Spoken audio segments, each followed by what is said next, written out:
life. Got this, go chase it, live your life. Enlighten you, let the light shine through. Enlighten you, just see it through.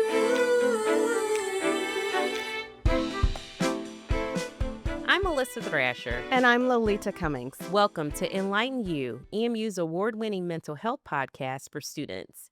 Today we're exploring what it's like to live with bipolar disorder, a condition that can make you feel like you're moving between two entirely different worlds, one full of energy, creativity, and possibility, and another that feels heavy, still, and hopeless. It's a condition that many of you know all too well. Our guest today, Riley Coffey, is a graduate student in higher education and student affairs and an academic advisor for the Honors College. He's here today to share his experience, what life was like before his diagnosis, what changed afterward, and how he's learning to manage the highs and lows with honesty, hope, and help. Also joining us is our resident mental health expert, Dr. Aisha Mustafa, a licensed clinical therapist and an assistant professor in EMU's Department of Leadership and Counseling. Riley and Aisha, welcome to Enlighten U. So Aisha and Riley, welcome to the show. Hi. Thank you for being on. And Riley, just like what Lolita said, this is a show that will educate our viewers about bipolar disorder. And I understand that you had it majority of your life. I think you had it around 19 when you were first diagnosed and you were a sophomore in college. Can you take us back, tell us what life was like dealing with bipolar disorder? Yeah, so especially before diagnosis, it was definitely one of those things where it was confusion for the majority of, my life until I got a diagnosis and things kind of started to piece together of, oh, that's why I behaved this way. That's why things were so confusing and I was unable to actually go through life the way that I wanted to before that diagnosis and before figuring some stuff out. So yeah, it was definitely something to grapple with. Yeah. Mhm. You were describing like emotions, some of your emotions and how you took charge of that by having a conversation. Can you tell us what your emotions, like what were you going through? Yeah. So I experience periods of intense manicism and depressive I guess volleys of depression. So kind of what that looks like is for about spans of like it can be as little as 3 days or it can be as much as like a week and a half. I'll go through periods where I'm extremely happy, like over the moon, like nothing can touch me, nothing can really hurt me. Money is water, stuff like that. You just go through it like crazy. Or I would go through periods where it's like I don't necessarily feel like interacting with people or I become very isolationist. And the biggest part about that is it's not even isolation because I don't want to be around people. It's isolation for the sake of my brain has tricked itself into thinking that those that are close to you actually are not. And they don't necessarily care for you in the way that they actually do. So it's very much a distancing thing that has very little grounds in, reality. So it was, that's kind of what that looked like for me for a large portion. When did you realize that something's got to change? I have to get down to the root of what's going on here. Yeah, that would probably be around the time I got diagnosed because I was pretty quick with it when it came to getting diagnosis and realizing that something needed to change. It was a pretty quick turnaround there. So basically what happened was I noticed that there was a trend going on when I would go into my psychiatrist appointments. I would sort of go in with a state of manicism. So I would go through periods of manicism during these appointment times where I would go in and I would just basically be over the moon. Nothing bad has ever happened to me. I'm completely fine. My mental state is, perfect, 10 out of 10.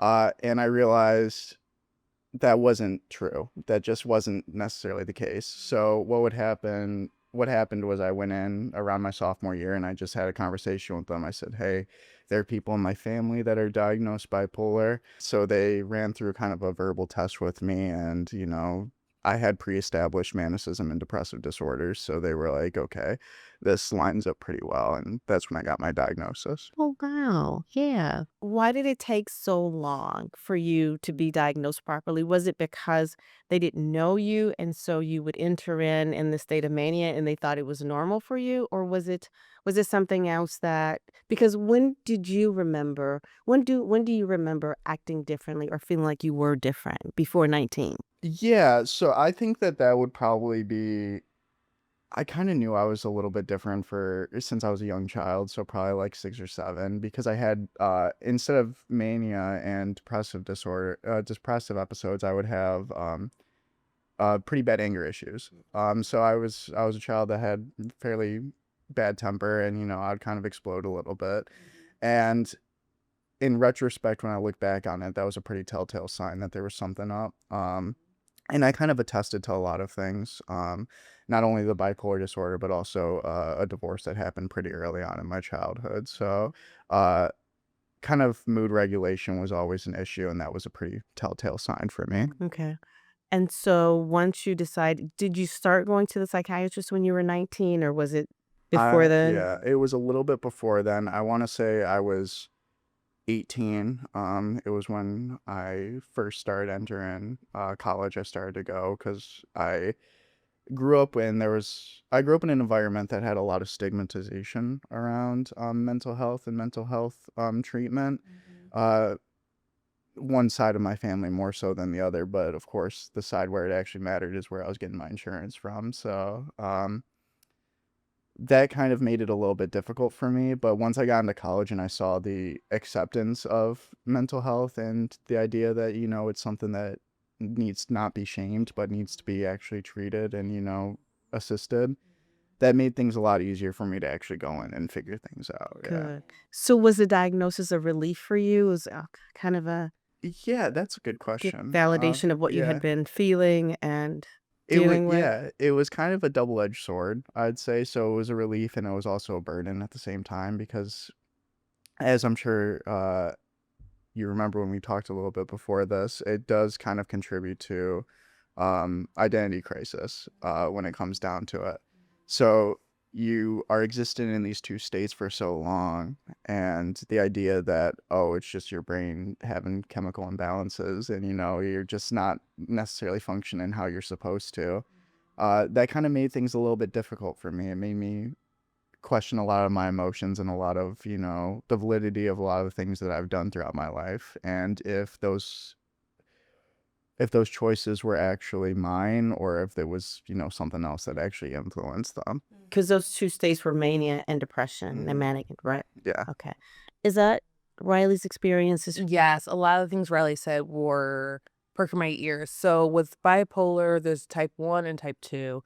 And with one, there's the mania that lasts about 7 days or requires a hospitalization, meets the criteria. And with diagnosing, there's a still a spectrum and it's not clear cut because someone may get hospitalized because someone feels in the hospital they should, or they think, race, gender can play in all these things. So mania requiring very little sleep, like fully wide awake, you had 2 hours of sleep. Maybe you've slept in a very long time. And what's difficult with young folks, it's like, well, maybe they're just young and they're excited and they're creative. And then type 1 doesn't always have the depression feature. So imagine the going up and down the roller coaster. And like Riley was saying with the mania, it's like feeling like you are a superhero, driving super fast. No one can touch me, like spending exorbitant amount of money. It's not, oh, I overdrew and bought shoes. Is I bought a car in the middle of the night. Maybe something like I've seen this with clients. And so medications often required to bring folks back down. With bipolar 2, you have hypomania that is the smaller bumps.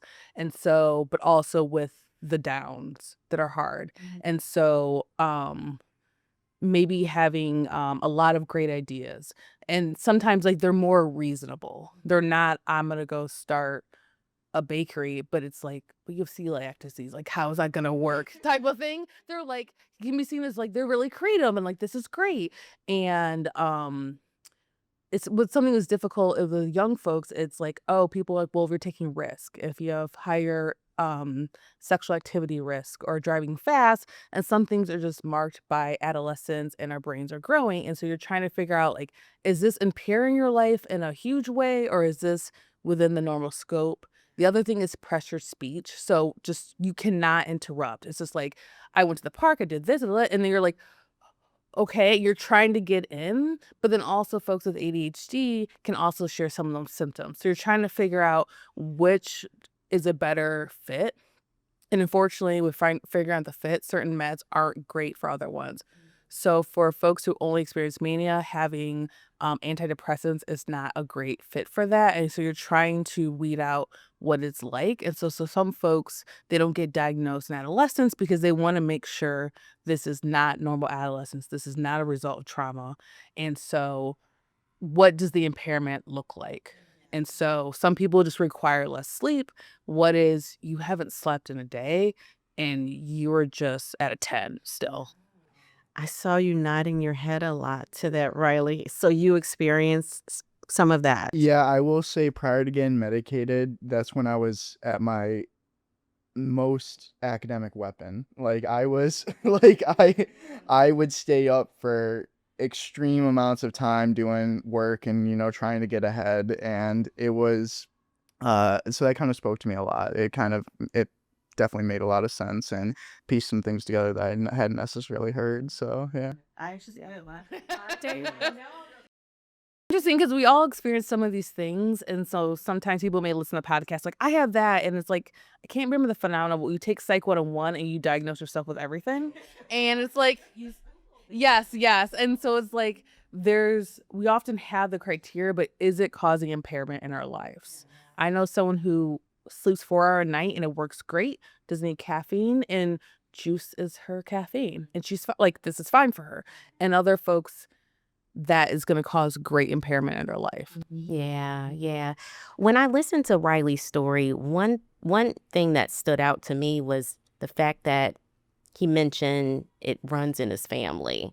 So, of course, now I want to know, I mean, for our students that are listening to the podcast, is it something that they should be aware of because bipolar disorder runs in the family? And if they're having these symptoms, maybe they should go out and seek help. What are some of the signs that they should look out for in terms of that? Yeah, so there's definitely a genetic component and also environmental, and then also just not knowing what's happening. It's also hard if you grow up in a family where you have folks experiencing similar symptoms to you. That's just normalized.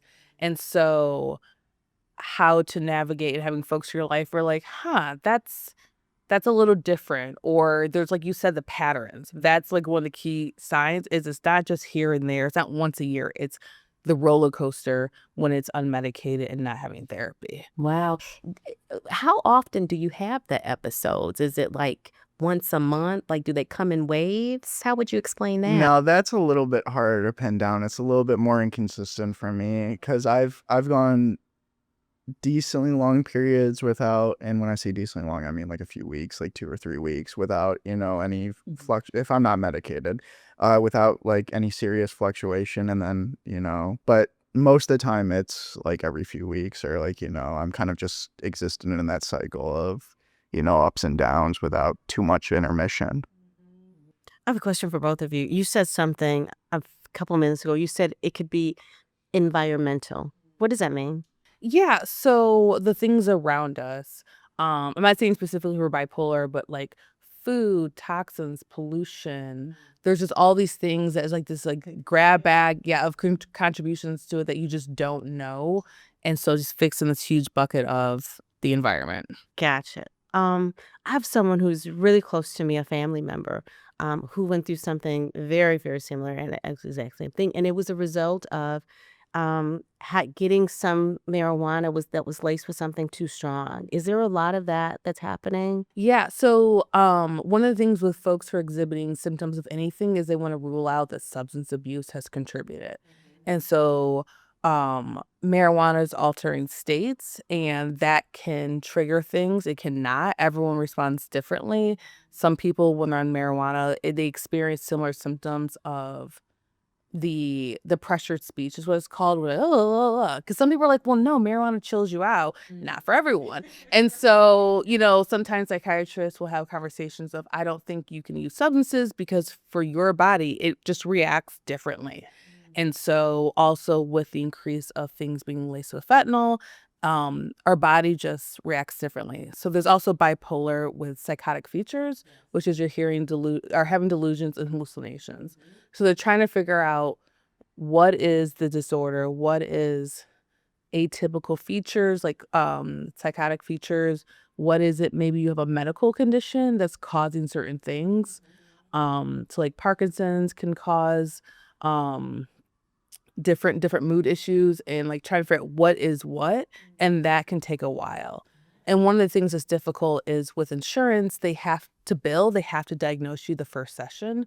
And so it's a whole thing. And so sometimes they don't want to diagnose you with something that has a higher grade at bipolar because it can follow you. And then with life insurance, they ask about these questions. So they may diagnose with like mood disorder atypical until they figure out what's going on. But to Riley's point, for some folks getting a diagnosis, it's like, this makes sense. My story, I wasn't a mess or had a flight of ideas or whatever. Like, this is all coming together. And also now they can join communities, they can get a book, they can whatever. And for other folks, there's a stigma of having bipolar. And that carries a lot of stigma in our life if you share with someone you have bipolar. And to Riley's point about the identity, it's like, well, am I creative or is bipolar creative? And it's like, well, is that part of me? Is that not part of me? Am I really, do I have great business ideas or is this other thing over here? And so trying to navigate like who you are with this. And then if you take meds, how that impacts that identity. That would be really difficult.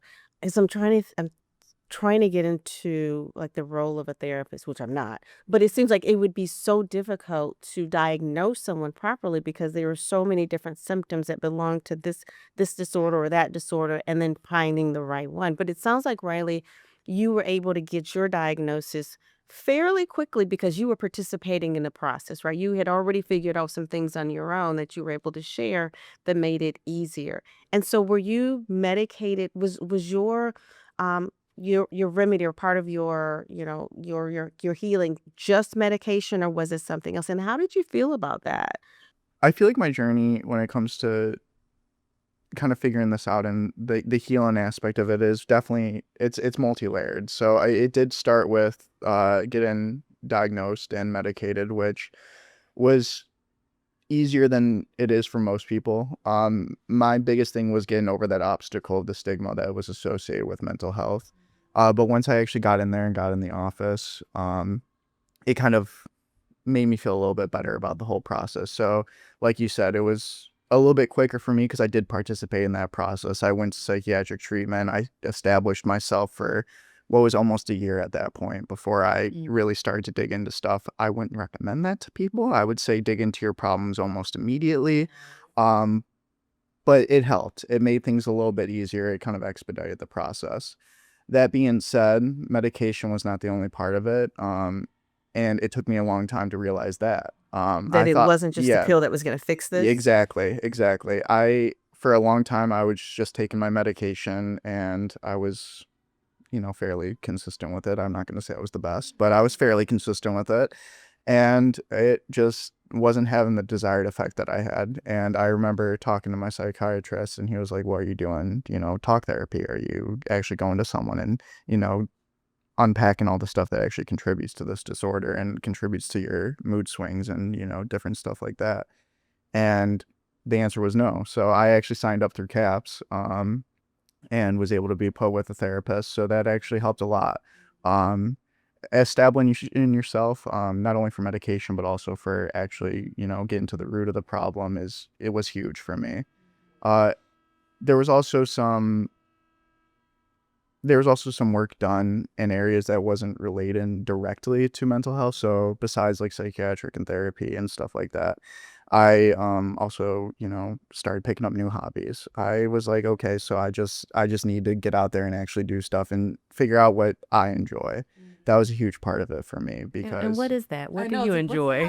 hobby? well, because I plugged my Instagram the first day of class. Yeah, I like to first to 557. I like to go on hikes and I take a lot of wildlife photography. Oh, I'm not good because I beautiful. have a very hand-me-down camera, but it's fun. I enjoy it and it definitely helped with the process of healing a lot. And you get the fresh air and you get Exactly, outside and you get exactly. beauty. That would kind of be a huge takeaway that I would hope people get out of this is it's not just medicine, it's not just therapy, it's also figuring out yourself. Yeah, it's So, work. It's not just taking the pills, it it's a is. work. Yeah, and I'm still working at it. It's been years and I'm still working at it. And it's one of those things where I think the work will never actually be done, but I'm okay with that. I love that. Yeah, I love that yeah, realization. yeah. And I'm glad that you're a participant. You're an advocate of your own health.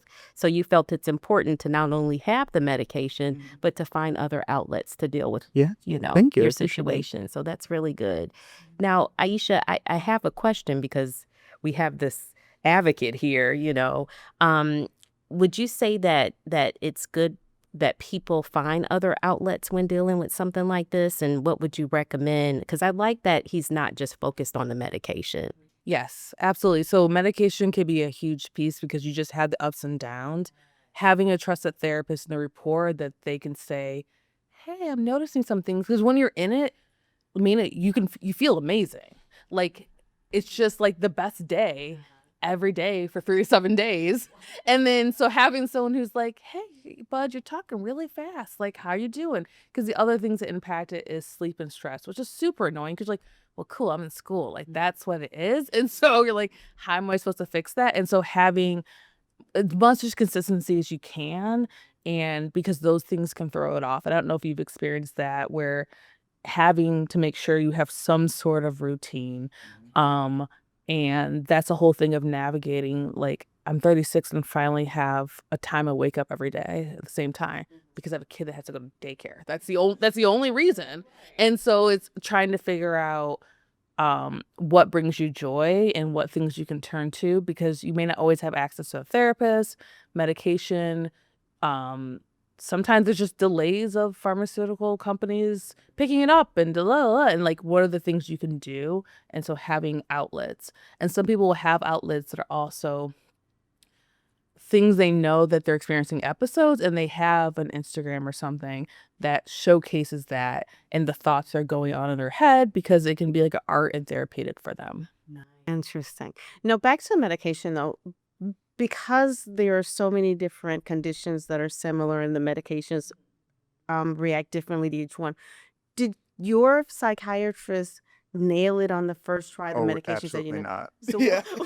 Yeah. what was, because it seems really complicated. What was it like for you? Yeah, it was months. It was months of going back and forth like this isn't working for me. I don't think this is the right dosage and a lot of psychological screenings where you're answering the same questions like, "Oh, how are you feeling? Like do you consistently feel this or that?" So it was a lot of that. It was a lot of testing. It was a lot of just kind of figuring it out before we kind of hit the nail on the head. That being said, I think that there always needs to be somewhat of a tweak made Yeah. So because even after the yeah first, yeah right. because it's one of those things where even now even I'm pretty content with my medication, but even now I still have like kind of flickers of like, oh, I'm a little manic or I'm starting to feel pretty bad. And people that I built that rapport with, like therapists or like family members that, were kind of chief identifiers when it came to that. They were the ones that were like, hey, maybe your medication isn't working right now. Maybe we need to switch some things up. So kind of building that community and having that network was huge for me when it came to actually figuring out what medication worked. Because I remember I was in a pretty bad depressive episode one time and I was on the phone with my sister and I didn't know what was going on, I'm just a mess. And she goes, "Hey," well, she starts off, "You taking your meds?" Because that's kind of a huge thing, especially since I do have an attention disorder as well. I'm pretty bad at consistently taking medicine, or I was, I should say. I'm now very regimented with it. Um, And then once I'm like, yeah, I have been, then maybe it's not working. Like, you, yeah, yeah.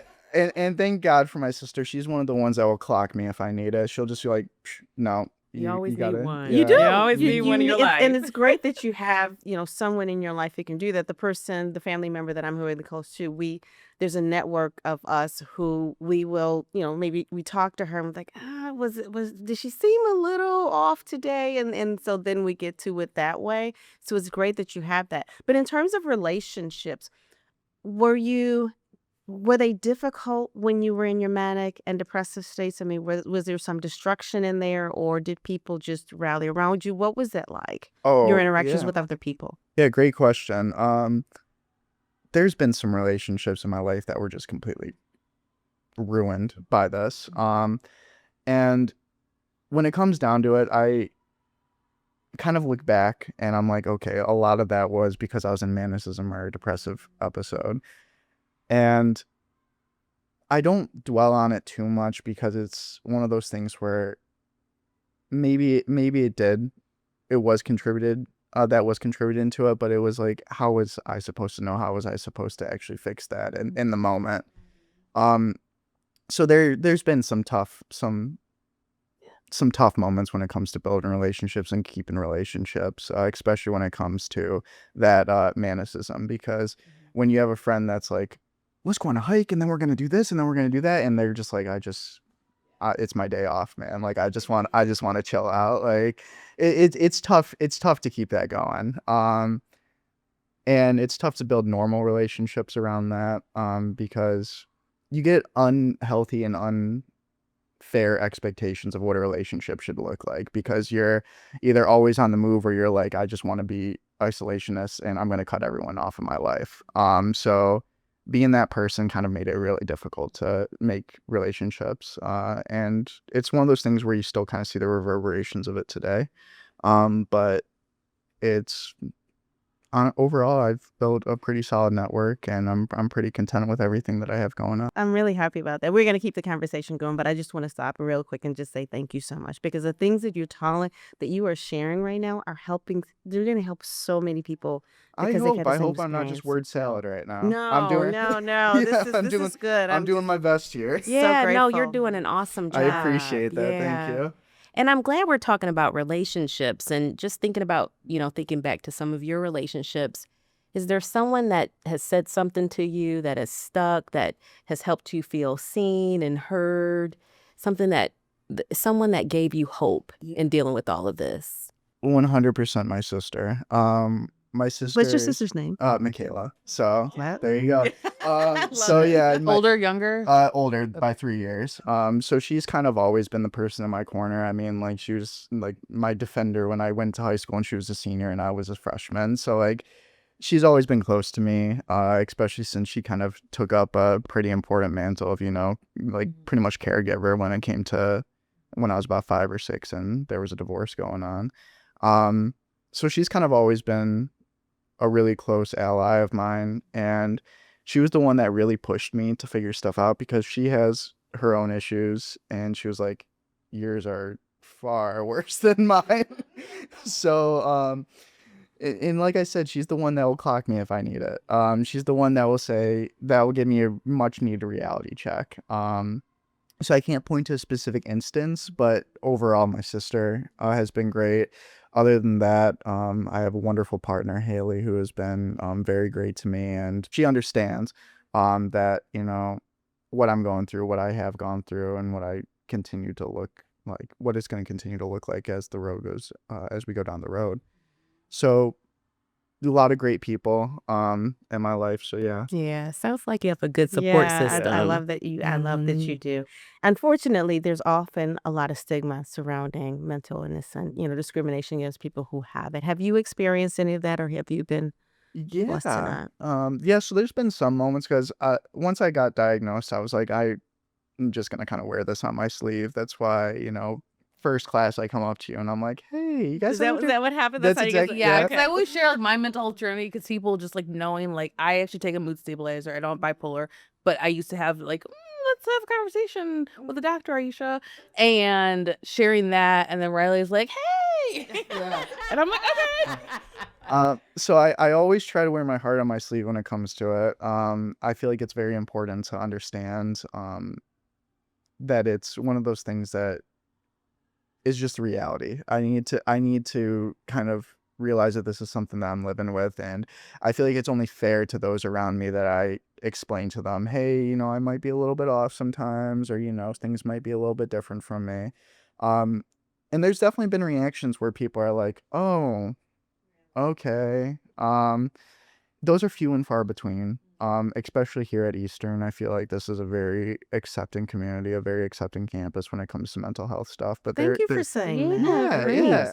great. I've always ever since I started using the services here and I realized how helpful they can actually be. I feel like I've kind of become an advocate for it. I always try to put those services out there because of the importance of them. But at the end of the day, there has been some skepticism that I guess I've received because people equate bipolarism to, oh, you're just a little bit crazy, and it's like that's not necessarily how that should be looked at. And let's just say I don't really, if I tell someone, oh, hey, I am bipolar, and the reaction is a little bit, ooh, maybe that's when I start to kind of, you know, back up a little bit, or I explain to them or try to show them that, hey, it's, something that is completely okay. Like people have it. It's just a disorder that, it affects a lot of tenets of life, but at the same time, I can be very functional with it. Absolutely. Absolutely. Good. Yes. Yeah, yeah. And you're doing awesome today. Thank you so much. Thank you. Yeah. And I bet that's sort of like your motivation too, to just continue to manage and, be all that you can be at EMU. Yeah, I definitely try. Education and schooling was always kind of thrown to the wayside, especially in high school. It wasn't until I got to college and I realized not only am I paying for it, but the opportunity that college has, that I realized I just kind of want to make it all it's worth.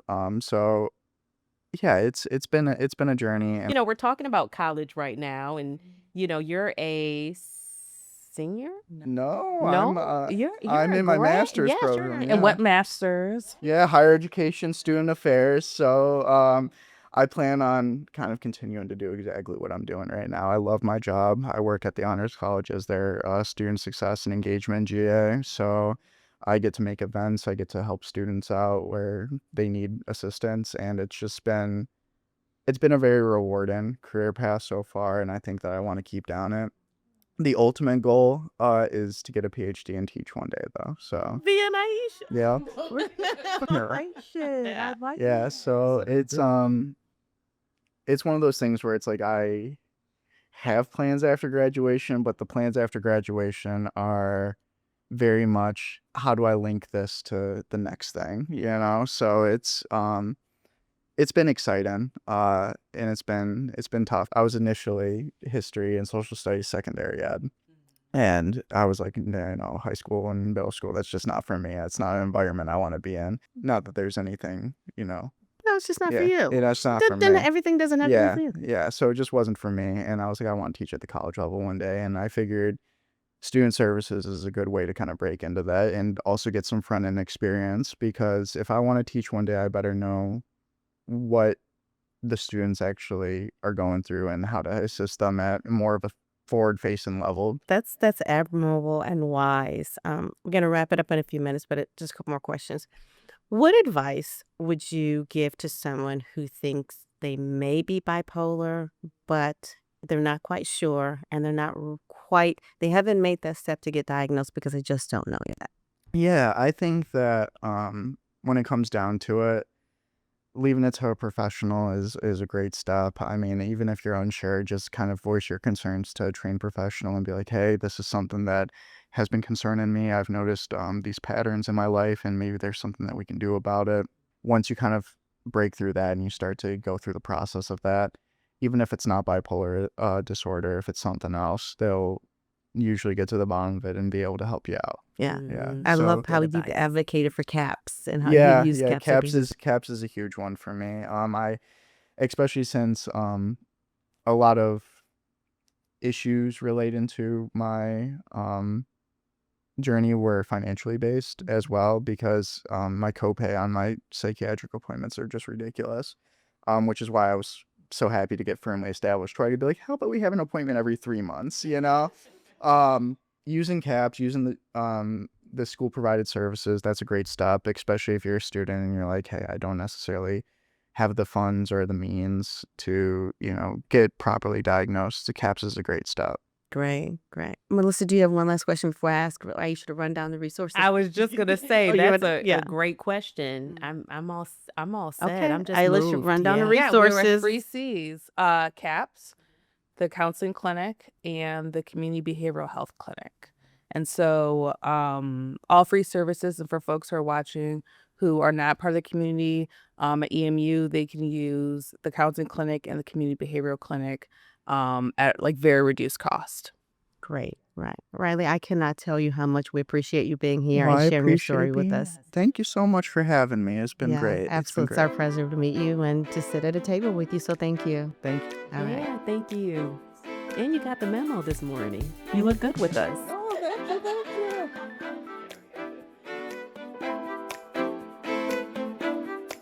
I'm so glad we did that show because there are so many misconceptions of what bipolar disorder is and what those behaviors are like.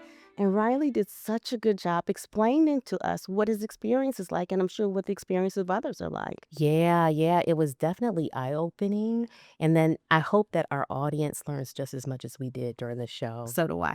Thank you all so much for watching this month's show. Just remember that no matter what you are going through, help is always available. You can reach out to your professors, counselors, friends, and others.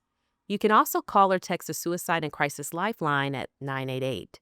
Trained professionals are available 24/7 to provide you with the help you need.